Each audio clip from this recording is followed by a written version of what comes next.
Bienvenidos a otro episodio de Reflexionando. Esta semana vamos a estar estudiando quizás uno de los episodios más importantes de toda esta historia, las famosas 10 plagas de Egipto. Bueno, las primeras 9 plagas. Así que espero que les pueda ser de mucha ayuda, pero antes de continuar, recuerden nuestro consejo de siempre. Díganle, denle gusta al video, compártanlo y también suscríbanse a este canal para que entonces otros contenidos que nosotros produzcamos puedan estar disponibles para ustedes. La semana pasada terminamos en la escalación del conflicto entre Moisés y Faraón, pero con los planos ahora igualados. Es decir, ahora Dios le había dado la capacidad a Moisés de poder ejercer dominio sobre el cosmos egipcio que Faraón pensaba que estaba exclusivamente reservado para él. Y esto nos ayuda a ver que entonces ha comenzado la batalla entre los dioses.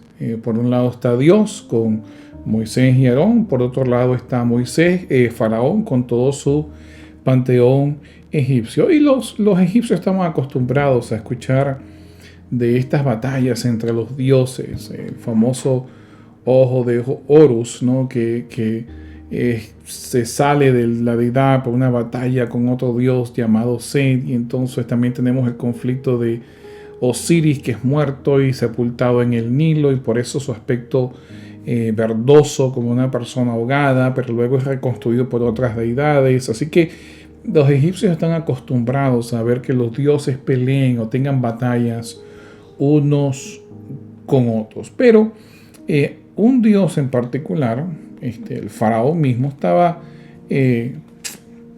mucho más acostumbrado a enfrentarse a enemigos inferiores, porque él se consideraba a sí mismo un dios y se enfrentaba en realidad a otros seres humanos. Por eso las depicciones de faraón en los templos y eso como gigantesco en comparación con los enemigos que estaba derrotando. Pero en esta ocasión en particular, Faraón se iba a enfrentar a un desafío que él jamás había considerado. Una batalla entre dioses, una batalla en la cual Dios iba a demostrar su superioridad sobre el preámbulo, sobre el ambiente en donde Faraón pensaba que él era soberano. Así que por un lado tenemos a Faraón con todo el panteón de dioses, y por otro lado tenemos a Moisés, que ahora está al mismo nivel de Faraón. Si tú serás para Faraón como Dios, es decir, Moisés y Faraón están en el mismo nivel.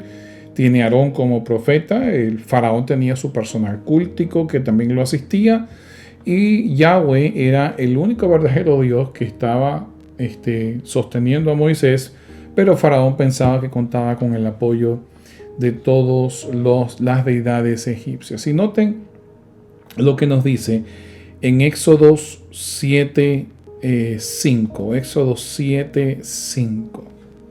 Y dice: y sabrán los egipcios que yo soy Jehová, cuando extienda mi mano sobre Egipto y saque a los hijos de Israel de en medio de ellos.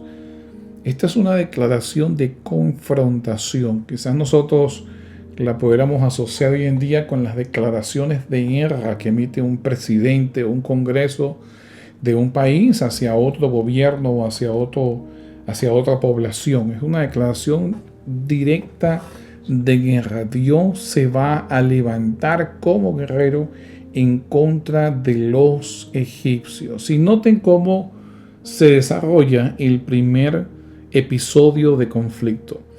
En Éxodo capítulo 7, versículos 8 al 13, leemos toda esta historia. Éxodo 7, versículos 8 al 13, dice de la siguiente manera: habló Jehová a Moisés y a Aarón diciendo: si Faraón os respondiere diciendo, mostrad milagro, dirás a Aarón: toma tu vara y échala delante de Faraón, para que se haga culebra. Vinieron pues Moisés y Aarón a Faraón e hicieron como Jehová lo había mandado. Y echó Aarón su vara delante de Faraón y de sus siervos y se hizo culebra. Entonces llamó también Faraón sabios y hechiceros e hicieron también lo mismo los hechiceros de Egipto con sus encantamientos, pues echó cada uno su vara, las cuales se volvieron culebras.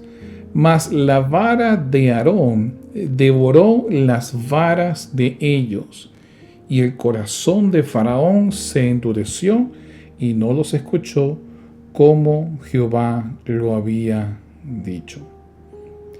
El primer centro ideológico de la controversia es las serpientes. Pero ¿por qué razón las serpientes? Ahora, en el antiguo Egipto, la serpiente era un símbolo importante. De hecho, la serpiente verticalmente parada se llamaba la ureus, o la cobra verticalmente parada y a veces hasta atacando, haciendo ruido, era uno de los símbolos principales de Egipto. De hecho, la serpiente en Egipto era un símbolo de poder, de unidad, muy importante, que ustedes lo podían ver en coronas, lo podían ver en estelas, lo podían ver en la representación, lo pueden ver en las representaciones de los templos, de las deidades, está por todos lados. Y una de las principales representaciones de la serpiente era lo que se conocía como la ureus. Esta es una cobra que usualmente aparece en coronas y eso, estilizada y a veces hasta en forma vertical, en forma de ataque, que daba la idea de poder y de intimidación en Egipto. Aparte de eso, teníamos esta ureus, también representaba a una diosa egipcia llamada Wayet, que era representada la serpiente. Ustedes ven en sus pantallas ahorita esta serpiente que a veces era presentada como con alas y quizás les hace recordar un poco algunas de las descripciones en la famosa serpiente del Edén. Y era protectora de lo que se conoce como el Egipto Bajo. Recuerden que el río Nilo, en vez de ir de norte a sur, va de sur a norte. Por lo tanto, el Egipto Bajo es hacia el norte del país actual. Y esta representaba, ¿verdad?, protectora, no solo del Egipto Bajo, sino también inclusive del mismo faraón. Representaba divinidad, soberanía y autoridad real. También era las serpientes era algo significativo que consideraban algo sagrado. De hecho, no solo es Wayet la que es representada una serpiente, también tenemos otro dios que veneraban como serpiente llamado Nejebaku. ¿Okay? Este es el que se conoce como que domina los espíritus. Ustedes van a ver también ahorita en su pantalla otra representación de esta deidad. Y según la mitología de esta deidad, era muy poderosa en virtud, noten, que había devorado 7 cobras. Es decir, hizo lo mismo que hizo la serpiente que Aarón había hecho con su vara, demostrando superioridad y soberanía. Dios mostró así a los egipcios que Él, ¿no?, el Dios serpiente, es quien posee el poder y la autoridad para ser soberano. Después de semejante confrontación, ellos pudieron comprender el mensaje de manera inmediata e inequívoca de que el Dios que estaba presente en ese momento, que estaba con Moisés y Aarón, era superior a las deidades que ellos pensaban que podían salvarlos y que podían darles un poder superior sobre los israelitas. O sea, nosotros también podemos ver en depicciones setos, como lo que van a ver, la siguiente que van a ver ahorita en su pantalla, en donde algunos tenían el anco, el símbolo de la vida, en la parte superior del cetro. Otros, como el que ustedes ven en sus pantallas, eran como una especie de línea vertical, de línea semi inclinada, que usaban para denotar también autoridad. Ustedes pueden verlo en diferentes depicciones, en donde bien sea el faraón o bien sea algún tipo de deidad, en este caso es el dios Kun, que En algunas mitologías se le asocia como el creador de los seres humanos y de hecho en su mitología o en su leyenda se dice que creó los seres humanos del barro, tal como lo dice el Génesis en la narración de la creación. Hay muchas similitudes entre ambos, pero aparece con su cetro denotando autoridad. Por lo tanto, cuando se presenta esta lucha de cetros que se convierten en serpientes, lo que está en juego es quién tiene mayor autoridad, quién tiene mayor soberanía, quién tiene mayor poder. Y nos dice el texto que Faraón llamó a sus sabios y a sus hechiceros. Esto consistía en el personal cultico egipcio. Ellos eran no solo hacían actos milagrosos. Las traducciones usan la palabra magia, pero no es magia en el sentido moderno de la palabra. Estamos hablando de hacer actos sobrenaturales. Pero aparte de eso, aparte de hacer actos sobrenaturales, ellos eran conocedores de las encantaciones secretas que a veces se necesitaba, bien sea para enfrentar fuerzas demoníacas, para que un niño pudiese nacer bien sin problemas, para pasar el viaje al inframundo, etcétera, como para otros aspectos de la vida, rituales y hechizos relacionados con la religión egipcia. De hecho, había toda una sección en los templos egipcios que se llamaba la Casa de la Vida. Y en esta sección, donde funcionaba mucho de este personal cultico, se grababan todos los rituales y se preservaban todos los textos mágicos inspirados por usualmente el dios Sol. Así que cuando Moisés y Aarón se enfrentan a Faraón con esta escena de varas convirtiéndose en serpientes, una de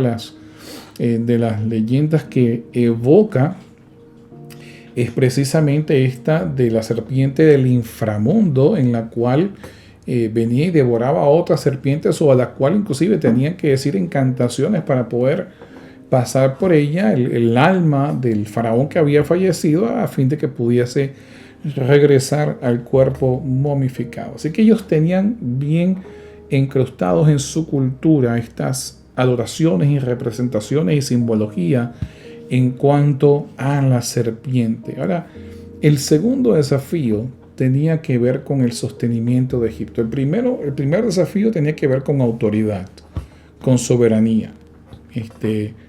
¿Quién tenía realidad? ¿Quién podía hacer la mayor obra sobrenatural? Y obviamente, pues, la serpiente que creó Moisés, que creó Aarón, en la vara de Aarón, cuando consumió a las otras, cuando las devoró, demostró que era más soberano. El segundo desafío tenía que ver con el sostenimiento de Egipto, es decir, el Nilo. Quiero que vayan conmigo a Éxodo 7, 14 hasta el versículo 19 para que leamos este segundo enfrentamiento. Entonces Jehová dijo a Moisés: el corazón de Faraón está endurecido y no quiere dejar ir al pueblo. Ve por la mañana a Faraón, he aquí que él sale al río, y tú ponte a la ribera delante de él. Y toma en tu mano la vara que se volvió culebra, y dile: Jehová, el Dios de los hebreos, me ha enviado a ti diciendo: deja ir a mi pueblo para que me sirva en el desierto. Y he aquí que hasta ahora no has querido ir. Así ha dicho Jehová: en esto conocerás que yo soy Jehová. He aquí yo golpearé con la vara que tengo en mi mano el agua que está en el río, y se convertirá en sangre, y los peces que hay en el río morirán, y hederá el río, y los egipcios tendrán asco de beber el agua del río. Y Jehová dijo a Moisés: di a Aarón: toma tu vara y extiende tu mano sobre las aguas de Egipto, sobre sus ríos, sobre sus arroyos, sobre sus estanques y sobre todos sus depósitos de agua, para que se conviertan en sangre, y haya sangre por toda la región de Egipto, así en los vasos de madera como en los de piedra.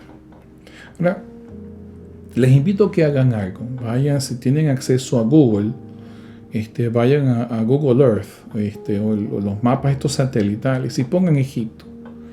y que le sacan todas las características geográficas. Si ustedes van a ver que las imágenes satelitales muestran en el norte de Egipto, en el delta, todo un área verde, y luego una franja a las dos orillas del río Nilo verde, todo lo largo de Egipto, y el resto es marrón, es desértico. Y la razón es que la única fuente de agua primaria en toda esta zona es el río Nilo. Los egipcios dependían del balance perfecto en cuanto a la cantidad de agua que fluía por el río Nilo. Si era demasiada agua, podía inundar los cultivos. Si era muy poca agua, entonces había sequedad y por lo tanto hambruna. Así que los egipcios dependían del río Nilo para su sostenimiento, tanto así que llegaron a deificarlo y le pusieron el nombre de Hapi. Era el día asociado con la fertilidad y con el sostenimiento, con la providencia para las necesidades diarias. Tanto así que muchos practicaban baños ritualísticos en el río Nilo a fin de poder recibir las bendiciones de este río o de esta fuente de recursos indispensables para poder sobrevivir en un clima tan desértico como Egipto. Así que ellos adoraban al río Nilo y es precisamente el siguiente énfasis donde comienza entonces las plagas, la fuente esencial de sostenimiento. Ahora, hay dos documentos en particular que nos llaman la atención en cuanto a esta imagen del río convertido en sangre. El primero data más o menos del año 2000 antes de Cristo y se titula Las admoniciones de Ipuwer, que es un papiro que data del reino medio de Egipto, más o menos del año 2040 a 1782 antes de Cristo, y que solamente una copia queda de este trabajo que está preservada en el papiro Leiden 344, que data más o menos del año 1560 a 1069 antes de Cristo. Este manuscrito es considerado como la última copia existente, el único ejemplo existente de un desastre nacional de la época del Reino Medio en Egipto. Recuerden que en el primer episodio hablamos que posiblemente la historia de José ocurrió justo en el Reino Medio de Egipto, antes de que viniera el segundo periodo intermedio de los hicsos que los extranjeros dominaron y que este precede al nuevo reino donde ocurre la historia del Éxodo. En este papiro se presenta una escena completamente caótica. El caos reina por todos lados. El orden ha sido olvidado. No hay balance. Los roles tradicionales de las deidades, especialmente del faraón, han sido descartados completamente y la muerte y la destrucción son inminentes. Estas famosas admoniciones de Ipuwer son una de las escritos que crean un contraste bastante riguroso entre lo que los egipcios podían identificar como el caos y el balance, cuyo responsable principal de mantenerlo era el faraón por su relación dentro de lo que eran las deidades egipcias. Por lo tanto, ellos tenían que preservar esto. Ahora, estas admoniciones en realidad eran las advertencias que le hacía el padre a su hijo, quien iba a ser el futuro sucesor de su reino. Era como un padre diciéndole: mira todo lo que ocurrió porque el faraón no quiso hacer las cosas correctas, no logró mantener el balance, el ma'at, y entonces todo ese desastre vino. Ustedes pueden ver una foto de este papiro en sus pantallas de Ipuwer. Ahora, quiero leerles un extracto acerca de la advertencia que este rey le hace a su hijo antes de que se convierta en su sucesor, hablando de este caos. Noten: en verdad el corazón está horrorizado, porque la aflicción invade la tierra. Noten, hay sangre por todas partes. En verdad, el río, el Nilo, es sangre, pero uno bebe de él. Uno puede alejarse de la gente, pero tendrá sed de agua. ¿Se dan cuenta? O sea, una de las cosas principales que podían ellos identificar cómo el balance se ha ido es precisamente un desastre de tanta magnitud como ver al Nilo convertido en sangre. Pero hay otro documento que se conoce como la estela de la tormenta o de la tempestad, y esta data del reinado de Ahmoses. Ahora, ustedes también la van a ver ahorita en sus pantallas para que tengan una idea, una reconstrucción dibujada de esta estela esta estela es considerado por algunos, ¿no?, el reporte de un desastre climático más antiguo que existe. En realidad no tiene que ver en realidad con el clima, tiene que ver con la erupción de un volcán. Pero la misma data de la dinastía número 18, la dinastía que dio comienzo al nuevo reino, donde la historia del éxodo ocurre. Así que cuando nosotros vemos esta depicción de esta estela de la tormenta, esta descripción está muy cercana a los episodios, históricamente hablando, los episodios que se narran en el libro de Éxodo. Y la misma describe una especie de tormenta que consiste en lluvia, oscuridad, los cielos siendo llenos de tormentas sin cesar, y los gritos y los llantos de las masas. Como les he dicho, esta data de la época del faraón Ahmoses. De hecho, es su estela, la estela de Ahmoses, el primer faraón de la dinastía número 18 que da comienzo al nuevo reino, y donde Egipto alcanza su mayor poder, mayor dominio. Ahora, algunos dicen que posiblemente un desastre de esta naturaleza fue lo que hizo que también el reinado de los hicsos, los extranjeros que dominaban Egipto, pues culminara, ¿no?, al ver ellos esto como una especie de manifestación divina de rechazo hacia ellos. Así que diferentes piezas de esta estela han sido encontradas en el templo de Karnak y también en Luxor entre los años 1947 y 1951. Ahora, la estela consiste en un texto de líneas horizontales en ambos lados de un bloque de piedra calcita de más o menos de 1.8 metros de alto. Narra lo que fueron las consecuencias o lo que ocurrió después de la erupción de del volcán de Tera, que ocurrió en el año, en la época de Ahmoses, durante el reinado de Ahmoses. Ahora quiero leerles un extracto para que nuevamente podamos asociar esto con la historia del Éxodo. Noten, se lo voy a leer. Recuerda que son pedazos, como están cortados, algunos pedazos no están completos en sus descripciones, pero vamos a seguir la línea.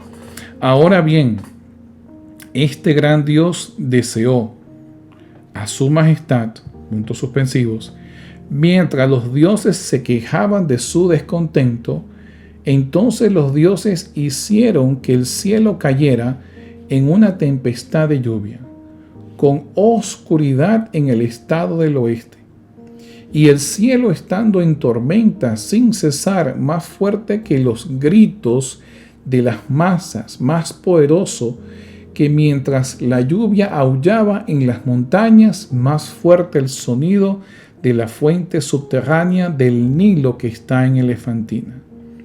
Entonces cada casa, cada rincón al que la tormenta y la lluvia llegaron, vieron sus cadáveres flotando en el agua como esquifes de papiro fuera en la sala de audiencias del palacio durante un periodo de varios días, mientras ninguna antorcha pudo encenderse en las dos tierras, refiriéndose a los dos Egiptos, el Alto y el Bajo Egipto. Así que ustedes pueden ver cómo el centro del caos se refleja en esta tormenta, esta estela de la tormenta se refleja tanto en la oscuridad que reina en todos lados como la muerte y el desastre en el río Nilo.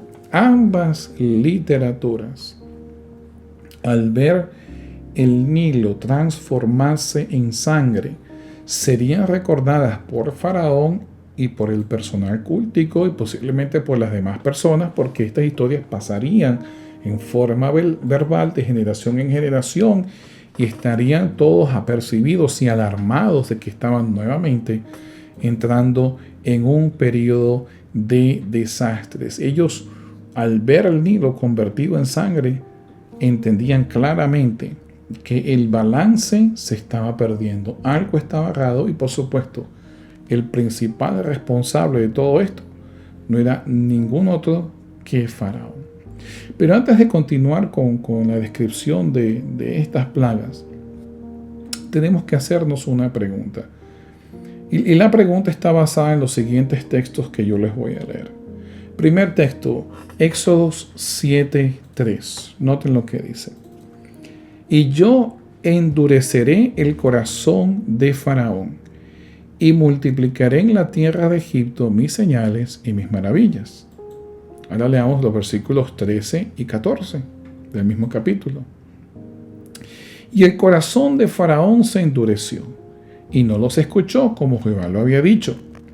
Entonces Jehová dijo a Moisés: el corazón de Faraón está endurecido y no quiere dejar ir al pueblo. Versículo 22 del mismo capítulo. Y los hechiceros de Egipto hicieron lo mismo con sus encantamientos, y el corazón de Faraón se endureció y no los escuchó como lo había dicho Jehová. La pregunta principal que nosotros nos tenemos que hacer, o que nos hacemos, es: ¿endureció Dios arbitrariamente el corazón de Faraón para mostrar su gloria? ¿O Faraón endureció su propio corazón? Ahora, ustedes van a ver que en Éxodos y en otros textos, por un lado dice Dios endureció el corazón de Faraón, por otro lado dice Faraón endureció su propio corazón. Y también se hace la advertencia que hemos visto que Dios ya había anticipado, ya había dicho que Faraón iba a endurecer su corazón. Quizás un versículo que nos llama mucho la atención porque es el análisis de Pablo en cuanto a esta dinámica entre Faraón y Dios, lo encontramos en Romanos capítulo 9, versículos 17 y 18. Noten lo que dice. Romanos 9, versículos 17 y 18. Porque la Escritura dice a Faraón: para esto mismo te he levantado, para mostrar en ti mi poder, y para que mi nombre sea anunciado por toda la tierra, de manera de que quien quiere tiene misericordia, y al que quiere endurecer, endurece. Ahora, desde esta perspectiva, casi que nosotros vemos a un Dios como arbitrario, ¿no? O sea, el endurecimiento del corazón de Faraón es producto directo de la acción de Dios sobre el corazón de Faraón. Ahora, esta idea de endurecer el corazón no es única ni de Faraón, ni del Éxodo, ni de Pablo. De hecho, nosotros tenemos varias exhortaciones que nos dicen a que no endurezcamos nuestros corazones. En Isaías se habla de que Dios va a quitar el corazón de piedra de Israel para dar un corazón de carne a Israel. Y nosotros vemos cómo Israel a veces endurece su corazón a lo largo de todas las narraciones en Reyes, Crónicas. Cómo se endurecen hacia Dios. Nosotros vemos comparaciones con los fariseos que tienen sus corazones endurecidos hacia las acciones de Cristo y cómo las acciones de Cristo van endureciendo aún más el corazón de los fariseos. De hecho, hay un salmo que nos habla acerca de esta realidad. Noten el Salmo 81, versículos 10 al 12. Noten lo que dice. Salmo 81, versículos 10 al 12. Dice: yo soy Jehová tu Dios, que te hice subir de la tierra de Egipto. Abre tu boca y yo la llenaré. Pero mi pueblo no oyó mi voz, e Israel no me quiso a mí. Los dejé, por tanto, a la dureza de su corazón. Caminaron en sus propios consejos. Es decir, no solo es Faraón que endurece su corazón. Los israelitas endurecieron su corazón. Los fariseos endurecieron su corazón. A nosotros se nos advierte que nosotros podemos endurecer nuestro corazón. Y Pablo nos habla claramente acerca de la dureza de corazón y cómo Dios tiene misericordia de quien tiene misericordia y de quien no, pues no tiene misericordia. Dios es soberano en cómo ejerce su misericordia. La realidad es que vemos esta misma dinámica en Éxodo, que por un lado Dios endurece el corazón de Faraón, pero por otro lado Faraón endurece su propio corazón. Y la realidad es que el endurecimiento del corazón de Faraón es producto de las acciones de Dios. Faraón endurece su corazón por las acciones de Dios. Para Faraón era inconcebible que viniese un hombre como Moisés, que no tenía ningún tipo de título oficial, que le presentase a un Dios que ni siquiera nombre tenía y que ahora demandaba que dejara ir a Israel, a quienes él tenía bajo su yugo, bajo su soberanía, como si Moisés fuese algún tipo de Dios o este Dios que no tiene nombre existiese.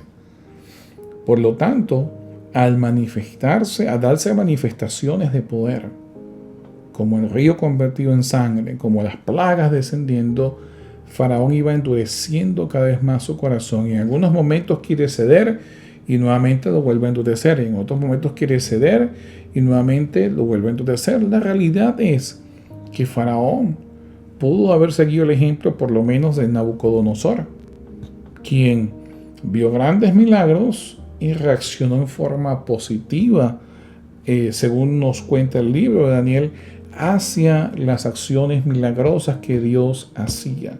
Él llegó a reconocer: no hay Dios como el Dios de Daniel. En el caso de Faraón, él actuó en forma contraria hacia las acciones que veía, los milagros, las obras sobrenaturales que veía, que él estaba claro, porque eran hechas en su contexto egipcio, usando los símbolos y el lenguaje que los egipcios entendían. Sin embargo, él, en vez de aceptar estas grandes hazañas, lo que hacía más bien era endurecerse aún más. Era una batalla para Faraón entre dioses, donde Faraón se consideraba él mismo superior a Moisés, por lo menos igual al Dios que Moisés quería presentar. Pero la realidad era que a cada manifestación de poder, esa soberanía de Faraón y esa clasificación de Faraón como deidad quedaba más en cuestionamiento. Es algo similar a lo que le pasó a Jesús. O sea, cuando Jesús resucita a Lázaro, usando la teología judía, era indisputable, quedaba fuera de cualquier cuestionamiento de que Jesús era Dios. Sin embargo, ese milagro, el más poderoso que Jesús hizo, fue lo que hizo que finalmente los fariseos tomaran la decisión de ejecutar a Jesús, porque ya lo que había hecho era indetenible. Y no solo Jesús, sino también a Lázaro. La realidad es que las obras que Dios hace tienen dos efectos en nuestra vida. O nos acercan a Él cuando reconocemos su obra, cuando nosotros nos empeñamos y somos tercos en nuestras ideas, entonces nos alejamos más, endurecemos nuestros corazones y resistimos la obra que Él quiere hacer en nuestras vidas. Sin embargo, la historia continúa y la interacción, la batalla entre los dioses continúa dándose. Vayamos ahora a Éxodo 7, versículos 20 al 25. Ya pasó la primera plaga, el Nilo se convirtió en sangre. Noten la reacción de Faraón. Versículo 20 en adelante. Y Moisés y Aarón hicieron como Jehová lo mandó. Y alzando la vara, golpeó las aguas que había en el río, en presencia de Faraón y de sus siervos. Y todas las aguas que había en el río se convirtieron en sangre. Asimismo, los peces que había en el río murieron. Y el río se corrompió, tanto que los egipcios no podían beber de él. ¿Se acuerdan de las instrucciones de Hipower que acabamos de leer? Y hubo sangre por toda la tierra de Egipto. Los hechiceros de Egipto hicieron lo mismo con sus encantamientos y el corazón de Faraón se endureció. Y no los escuchó como Jehová lo había dicho. Y Faraón se volvió, fue a su casa y no dio atención tampoco a esto. Y en todo Egipto hicieron pozos alrededor del río para beber, porque no podían beber de las aguas del río. Y se cumplieron 7 días después que Jehová había herido al río. Ahora comienza la batalla de Peor. Una de las cosas que nosotros podemos ver en las plagas de Egipto, aunque no toda plaga se puede asociar directamente con una deidad divina, sí podemos ver que las plagas por lo menos tocan la esfera de dominio de alguna de las deidades egipcias. En este caso, el primero es el dios Hapi, el rey en el río Nilo, el cual los egipcios adoraban, y lo más seguro es que Faraón se estaba dando algún tipo de baño ritualístico en adoración al Nilo cuando Moisés viene, y entonces toca el Nilo y lo convierte en sangre. Pero ahora viene la segunda plaga, el segundo juicio. Nosotros le llamamos plaga y quizás nosotros la malinterpretamos como cierto, como hoy en día llamamos la plaga a los mosquitos, a los insectos, o una proliferación de roedores como ratas o ratones, etc. Pero aquí en realidad son diferentes juicios. Quiero que lo vean como diferentes juicios, diferentes intervenciones sobrenaturales sobre el cosmos y el preámbulo egipcio.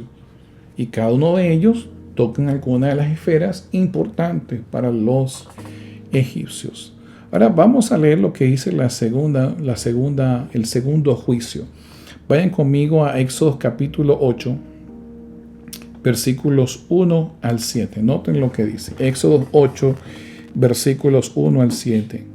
Entonces Jehová dijo a Moisés: entra a la presencia de Faraón y dile: Jehová ha dicho así: deja ir a mi pueblo para que me sirva.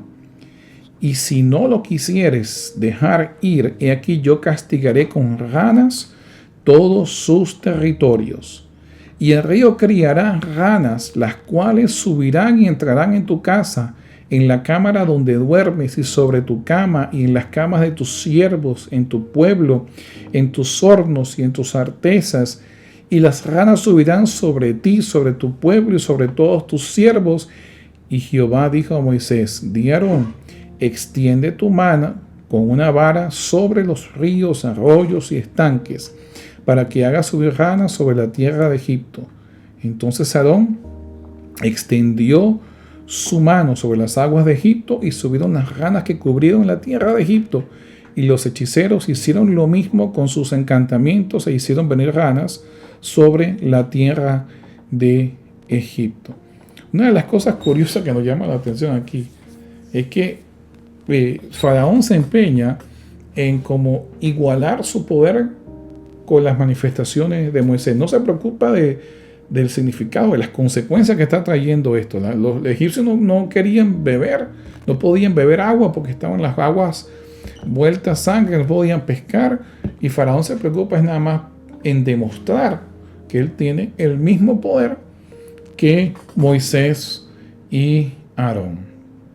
Básicamente su actitud es completamente egocentrista. Él no estaba dispuesto a ceder de que él no era igualmente de poderoso y que él no era una deidad como lo proclamaba. No le importaba mucho el sufrimiento de los egipcios. Y esta segunda plaga es una evidencia de eso. Ahora, es interesante que una de las deidades egipcias, llamada Eket, se identifica precisamente con las ranas.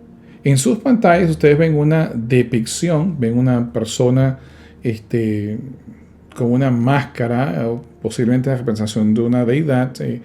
Una de ellas aparece con la cara de una rana, la que está al frente, y es una representación de esta deidad, Eket. Ahora, el Eket, esta deidad con forma de rana, es una de las 8 deidades iniciales que conformaban en la cosmología de Hermópolis lo que se conocía como la Ogdoada, que eran las deidades que habían logrado la creación del universo. Ahora, la contraparte femenina de este dios espacial Ek es la que se conoce como Eketna, representada como rana. Ahora, más tarde, esta se transformó en una deidad rana que ayudaba a las mujeres a dar a luz. Que se menciona por primera vez en los textos de las pirámides alrededor del año 2345 a.C., en una colección de textos mágicos donde se describe acompañando al espíritu del rey a su posición en el cielo. Compartía esta distinción con Bes y Tauren, quienes también se defendían a las mujeres y a los niños, ya que la maternidad era su relación más importante, la diosa de la maternidad. Y durante las últimas etapas de parto se solicitaba específicamente la ayuda de esta diosa Eket. ¿Se dan cuenta del contraste? Dios ahora multiplica la presencia de esta diosa por todos lados, al punto de que ya no es invocada, sino que se convierte en un completo estorbo. Ahora noten la reacción por primera vez. O sea, los encantadores de Faraón hacen el mismo milagro. Y es aquí, en esta manifestación, cuando toca a Dios, una de las deidades asociada directamente con la maternidad, con la reproducción de los egipcios. Recuerden que la queja principal de Faraón era que los israelitas se habían multiplicado demasiado y se habían hecho más fuertes. Y ahora Dios le manda una plaga usando precisamente una de las deidades que era asociada con el éxito en el parto de un egipcio. Y es aquí en este momento cuando entonces Faraón por primera vez pone en duda su posesión. Vamos a leerlo. Éxodo capítulo 8, versículos 8 al 15. Síganme la lectura. Éxodo 8, 8 al 15. Entonces Faraón llamó a Moisés y a Aarón y les dijo: orad a Jehová para que quite las ranas de mí y de mi pueblo, y dejaré ir a tu pueblo para que ofrezca sacrificios a Jehová. Y dijo Moisés a Faraón: dígnate indicarme cuándo debo orar por ti, por tus siervos y por tu pueblo, para que las ranas sean quitadas de ti y de tus casas, y que solamente queden en el río. Y le dijo: mañana. Y Moisés respondió: será conforme a tu palabra, para que conozcas que no hay como Jehová nuestro Dios. Y las ranas se irán de ti y de tus casas y de tus siervos y de tu pueblo, y solamente quedarán en el río. Entonces salieron Moisés y Aarón de la presencia de Faraón, y clamó Moisés a Jehová tocante a las ranas que había mandado a Faraón. E hizo Jehová conforme a la palabra de Moisés, y murieron las ranas de las casas, de los cortijos y de los campos, y las juntaron en montones, y apestaba la tierra. Pero viendo Faraón que le habían dado reposo, endureció su corazón y no los escuchó como Jehová lo había dicho. Faraón por primera vez concede, porque ya esto era algo mayor. El Nilo convertido en sangre lo habían visto. Y en esta ocasión también sus hechiceros producen ranas, pero el problema no era producir ranas, el problema era eliminarlas. Por lo tanto, Faraón pierde el control del balance que debe preservar, y ahora es uno de los símbolos principales de una de sus deidades, la cual se sobremanifiesta, y Faraón tiene cero control. Es por ello que Faraón concede y hace como que va a ceder, pero finalmente no cede. Y eso nos lleva al tercer juicio. Ahora, este juicio es muy importante, es muy particular. Quiero que vayan conmigo a los versículos 16, Éxodo 8, versículos 16 al 19, para que leamos este siguiente juicio. Entonces Jehová dijo a Moisés: di a Aarón, extiende tu vara y golpea, noten, el polvo de la tierra, para que se vuelva piojos por todo el país de Egipto. Y ellos lo hicieron así. Y Aarón extendió su mano con su vara y golpeó el polvo de la tierra, el cual se volvió piojos. Así en los hombres como en las bestias, todo el polvo de la tierra se volvió piojos en todo el país de Egipto. Y los hechiceros hicieron también así para sacar piojos con sus encantamientos, pero no pudieron. Y hubo piojos, por tanto, en los hombres como en las bestias. Entonces los hechiceros dijeron a Faraón: dedo de Dios es este. Mas el corazón de Faraón se endureció y no los escuchó como Jehová lo había dicho. Ahora, la palabra aquí hebrea para piojos no es definitiva, ¿no? Es una posible traducción, pero es posible que se esté refiriendo a garrapatas o algún otro tipo de insecto molestoso, lo más seguro, algún tipo de insecto que llevaba enfermedades y que incrementaba, intensificaba la gravedad de esto. Pero el secreto en el texto es el hecho de que ellos tocan el polvo de la tierra. Ahora, la primera deidad, el Nilo, tenía que ver con el sostenimiento de Egipto. La segunda deidad tenía que ver con el panteón egipcio. Esta tercera deidad tenía que ver inclusive con la cosmología de Egipcio. Ahora, el dios Geb, G-E-B, ustedes van a ver ahorita en su pantalla una descripción pictográfica de lo que es la idea de la creación de la tierra, ¿no? Ustedes ven una diosa grande en forma de arco, es la diosa Nut, la diosa de los cielos. Ustedes ven el centro, ven al dios Shu, que es el dios del aire, y acostado, tratando de alcanzar a la diosa del cielo, es el dios Geb, el dios de la tierra.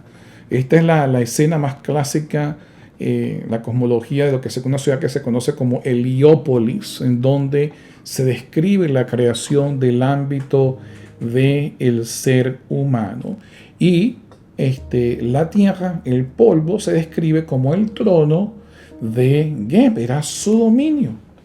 Ahora, esto es importante y es aquí donde los hechiceros de Faraón, el personal cultico entiende, esto es mucho más allá porque ya está tocando la creación desde el punto de vista egipcio. O sea, esto es algo mayor. Está tocando la creación desde el punto de vista egipcio. O sea, esto es el comienzo de la vida. Ya no, esto es nada más una deidad cualquiera. Estos son las deidades principales que dieron origen a la vida y que ahora están siendo usadas para atormentar a los mismos egipcios. Por ello que ellos les dicen, no, esto es dedo de Dios, esto va mucho más allá de lo que nosotros podemos controlar, ya no está más allá de nuestras manos. Sin embargo, el corazón de Faraón se vuelve a endurecer y eso nos lleva al siguiente juicio. Siguiente juicio lo leemos en los versículos 20, Éxodo 8, 20 al 24. Síganme para que puedan leerlo.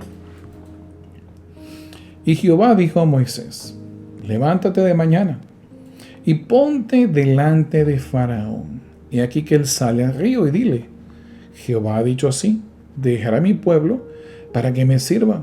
Porque si no dejas ir a mi pueblo, he aquí yo enviaré sobre ti, sobre tus siervos, sobre tu pueblo y sobre tus casas toda clase de moscas. Y las casas de los egipcios se llenaron de toda clase de moscas, y asimismo la tierra donde ellos estén.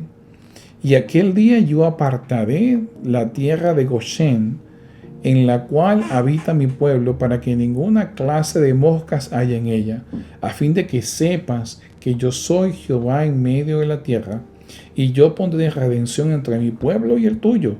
Mañana será esta señal. Y Jehová lo hizo así, y vino toda clase de moscas molestísimas sobre la casa de Faraón, sobre la casa de sus siervos, y sobre todo el país de Egipto, y la tierra fue corrompida a causa de ellas. Ahora, una de las diosas que era identificada como la diosa de los pantanos y de las moscas es la que les presenté hace un rato, la famosa Wayet, o la diosa presentada en serpiente con alas.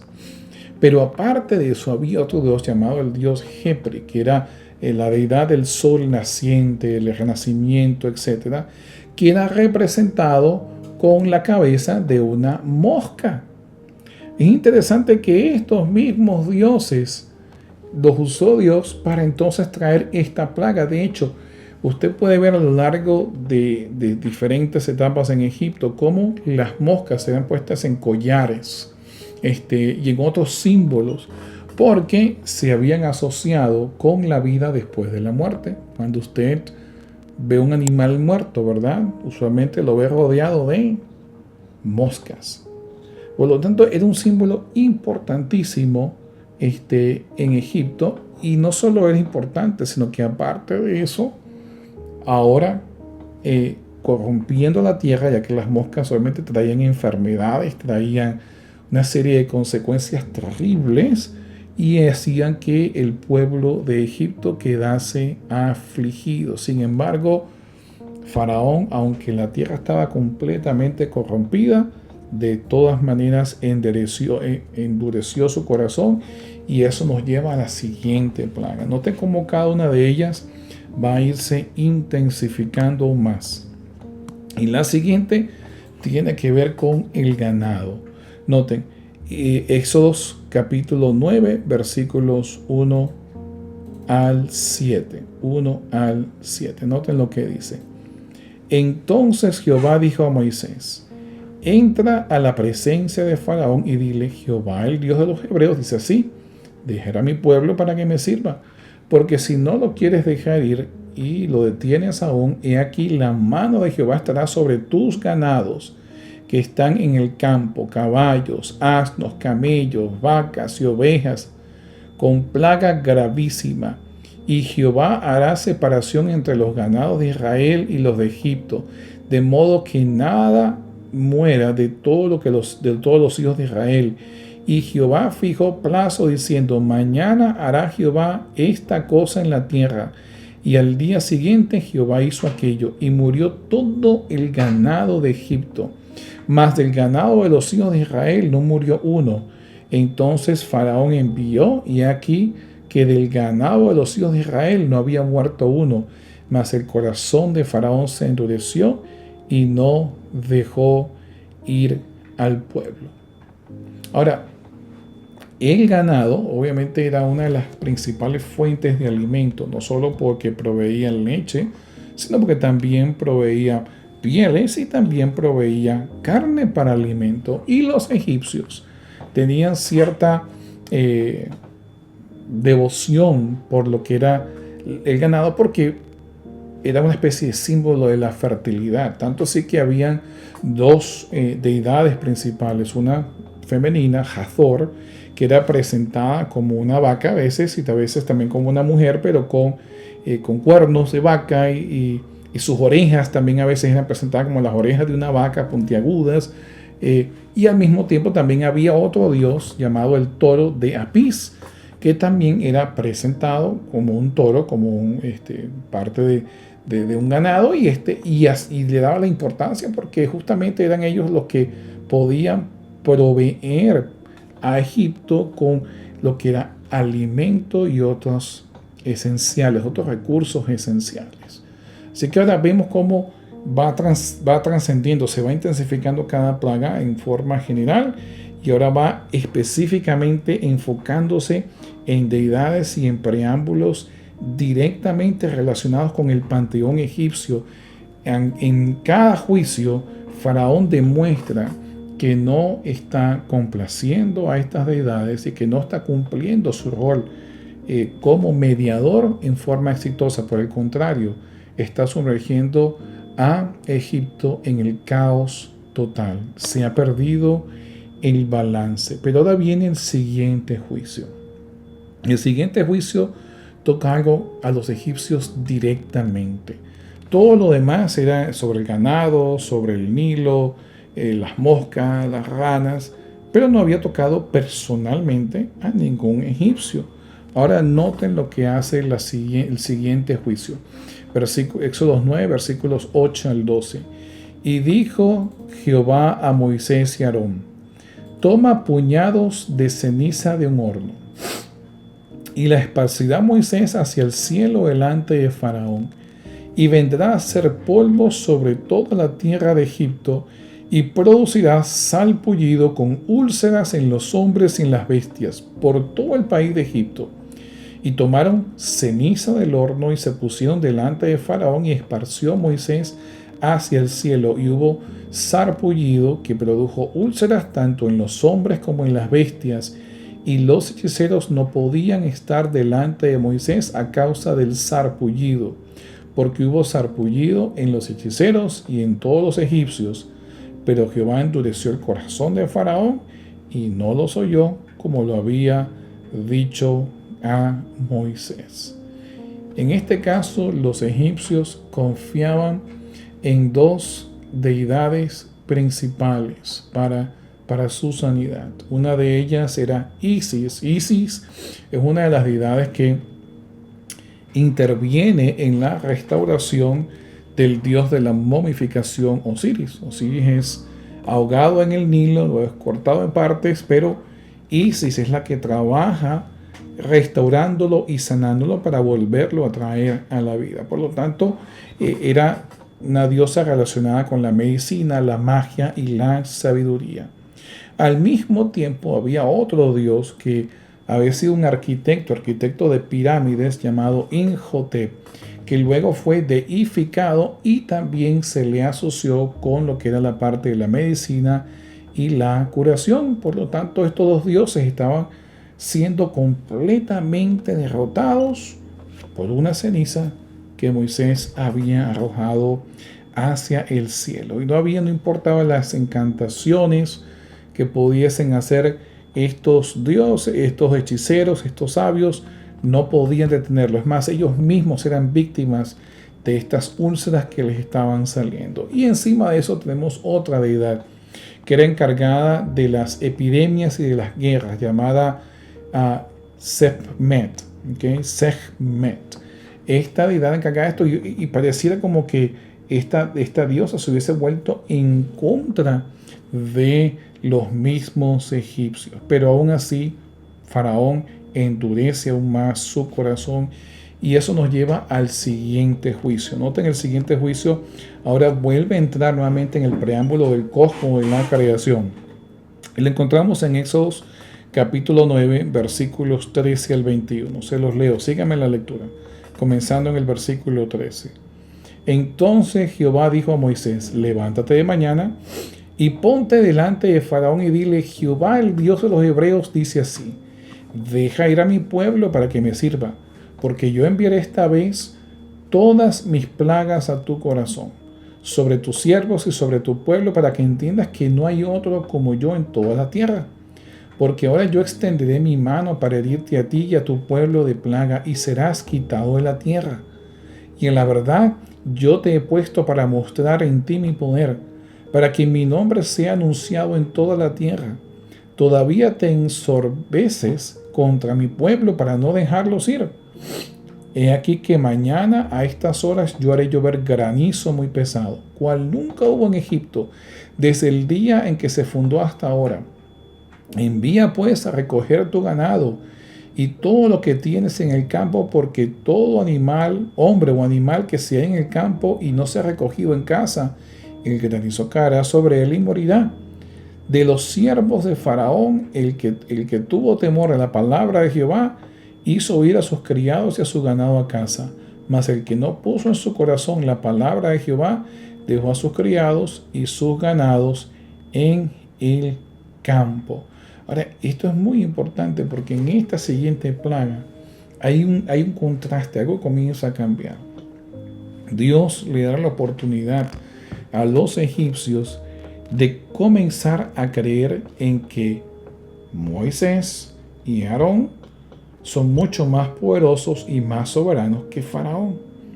En las otras plagas, los egipcios sencillamente son afectados por las mismas. Pero ya en este momento, ya en este juicio, algunos egipcios quizás están cuestionando la autoridad de Faraón. Están cuestionando su rol, están cuestionando el hecho de que supuestamente él es una deidad y pareciera que todos los dioses están trabajando en su contra. Y en esta ocasión, entonces, Dios decide atacar el preámbulo celestial, la diosa de los cielos Nu, que se los había ya mostrado en las diapositivas anteriores, que es una mujer extendida, con los brazos extendidos. Ustedes pueden ver que tiene estrellas en su cuerpo, en alusión a lo que es los cuerpos celestiales en la noche. Y Dios usa el cielo, Nut, para entonces mandar granizo. Y no solo granizo, nosotros podemos ver que hay hasta fuego. Es un desastre total. Pero el egipcio que decida creer en Dios y creer en su palabra, entonces puede librarse de este juicio. Y eso es importante porque ahora no es solo los hebreos, no solamente los israelitas, los que están comenzando a creer en la palabra de Dios, en la manifestación de Dios, sino aún los mismos egipcios. Por lo tanto, la rebelión hacia Faraón llega a niveles que él jamás se había esperado. Ahora son sus propios egipcios los que comienzan a ya no creer en él, sino que empiezan a creer mucho más en lo que era el poder del Dios de Israel. Y eso nos lleva al siguiente juicio, el juicio número 8. Y lo encontramos en Éxodo capítulo 10, versículos 3 al 8. ¿Okay? Noten lo que dice. Entonces vinieron Moisés y Aarón a Faraón. Éxodo 10, versículos 3 al 8. Y le dijeron, Jehová, el Dios de los hebreos, ha dicho así: ¿hasta cuándo no querrás humillarte delante de mí? Deja ir a mi pueblo para que me sirva. Y aún si aún rehusas dejarlo ir, he aquí que mañana yo traeré sobre tu territorio la langosta, la cual cubrirá la faz de la tierra, de modo que no pueda verse la tierra.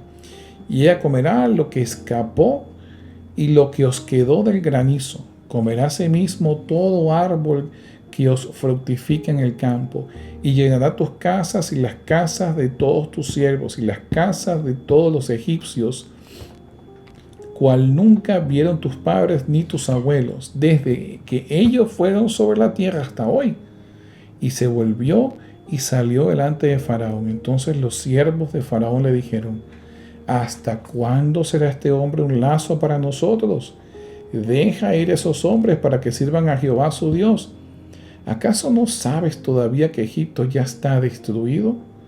Y Moisés y Aarón volvieron a ser llamados ante Faraón, el cual les dijo, andad, servid a vuestro Dios. Ahora vayan conmigo al versículo 12. Porque finalmente le dijo, vayan a servir, pero después se arrepiente. Versículo 12. Entonces Jehová dijo a Moisés, extiende tu mano sobre la tierra de Egipto para traer la langosta, a fin de que suba sobre el país de Egipto y consuma todo lo que el granizo dejó.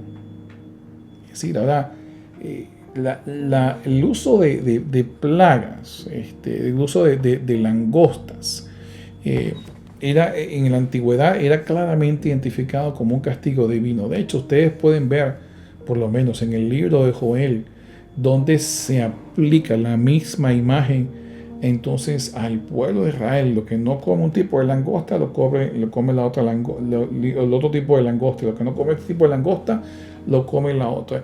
La mayoría veían las plagas de langostas como evidencias claras de castigo divino. En este caso, Dios estaba ejerciendo un castigo directo sobre Faraón, al punto de que sus propios hechiceros, quienes estaban supuestamente contrarrestando a Moisés y Aarón, le dicen, ya qué más, deja que se vaya porque todo Egipto está destruido. Y esto nos lleva al último juicio, el último juicio que tiene que ver con oscuridad.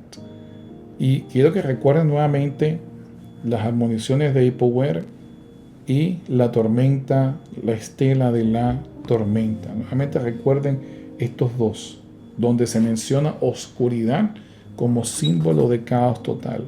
Noten lo que dice Éxodo 10, versículos 21 al 29. Noten.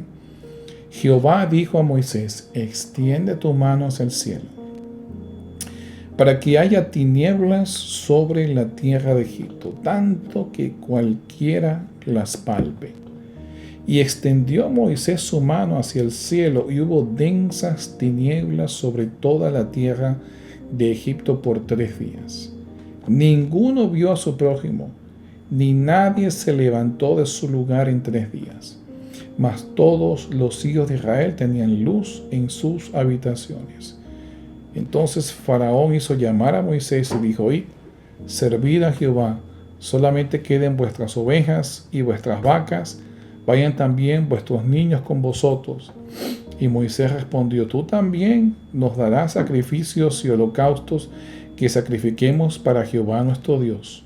Nuestros ganados irán también con nosotros, no quedará ni una pezuña, porque de ellos hemos de tomar para servir a Jehová nuestro Dios, y no sabemos con qué hemos de servir a Jehová hasta que lleguemos allá. Pero Jehová endureció el corazón de Faraón, y no quiso dejarlos ir. Ahora, nosotros a veces nos sorprendemos por qué se asustarían tanto por oscuridad.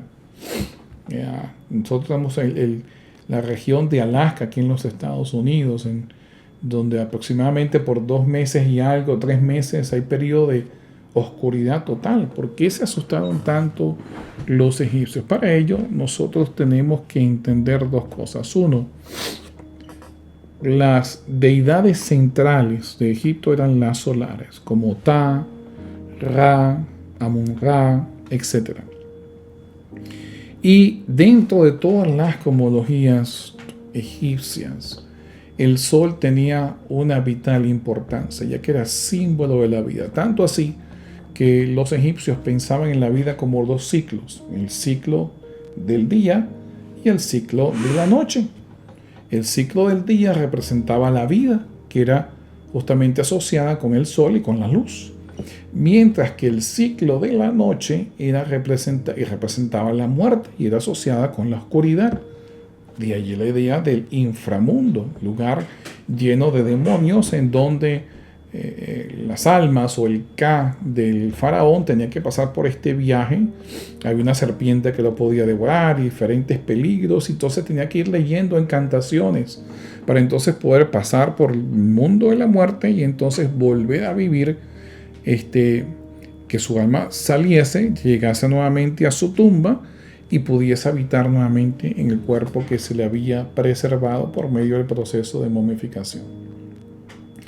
Por lo tanto, a los egipcios ver oscuridad absoluta, ni de día, no había posibilidad de día, porque todo lo que había era noche y oscuridad. Para ellos sería el símbolo final del caos total. Si no hay sol, no hay vida. Era la destrucción final completa del cosmos como ellos lo veían. El terror que tiene que haber reinado no era nada más miedo a la oscuridad. Para ellos era el fin del mundo, el fin de la era. Había llegado el final de todo, porque ya el sol no salía, no había luz, no había claridad. Y esto crearía absoluto terror y caos en todos los egipcios. Sin embargo, a pesar de todos estos juicios, todavía Faraón decide no dejar a los israelitas irse, y todavía él cree que puede ejercer dominio, porque había una deidad más, una más. Ya en todos los otros juicios, todas las deidades de Egipto habían sido derrotadas. De hecho, era como que estuviesen trabajando en contra de los mismos egipcios. Pero había una deidad que todavía necesitaba ser derrotada. Y esa deidad la vamos a ver la semana que viene en el siguiente episodio de Reflexionando. Dios los bendiga y nos vemos la semana que viene.